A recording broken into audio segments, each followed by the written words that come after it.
La Pic 3 elle s'adresse avant tout à de très bons pilotes qui cherchent des perfs à la hauteur des voiles de course, avec les avantages d'une 2 lignes et demie, à savoir une aile plus saine par rapport à une aile classique, et qui recherchent aussi les sensations et le confort d'une vraie END.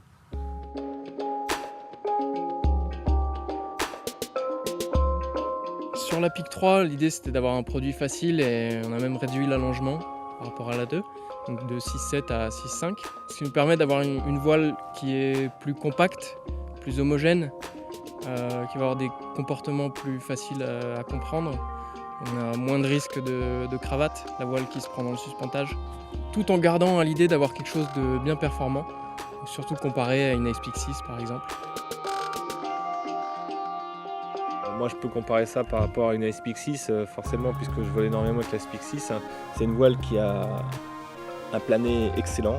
Je la pilote comme je sais faire au pied, à l'accélérateur. La voile communique un peu moins que la Icepeak 6, c'est plus feutré. C'est normal puisque cette voile est plutôt orientée à un plus large public. Comme nouveauté, il y a le suspentage qui est vraiment radicalement réduit, très élagué. Donc en bas, on a 2 lignes qui permettent d'avoir beaucoup moins de longueur de suspentage. Et au niveau de la voile, il y a 4 points d'ancrage qui permettent de conserver une accessibilité en sortie de domaine de vol. On est passé sous une 2 lignes et demie.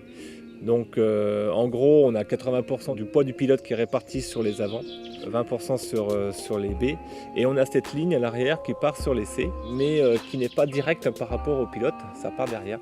Cette ligne permet finalement d'avoir un décollage plus facile, et quand l'aile sort du domaine de vol, là on aura une gestuelle classique, comme une 3 lignes ou une 4 lignes, et plus le problème qu'on avait eu avec les vraies 2 lignes, où la voile se mettait en portefeuille et on avait une gestuelle qui était bien particulière, quoi.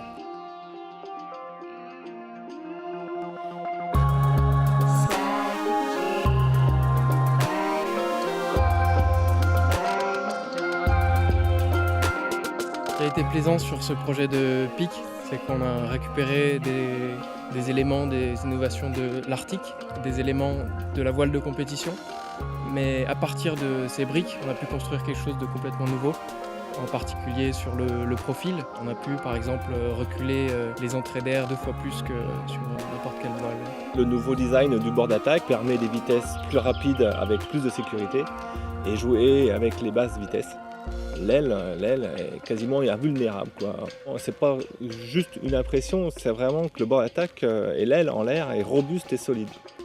Quand on accélère, on sent vraiment un bloc.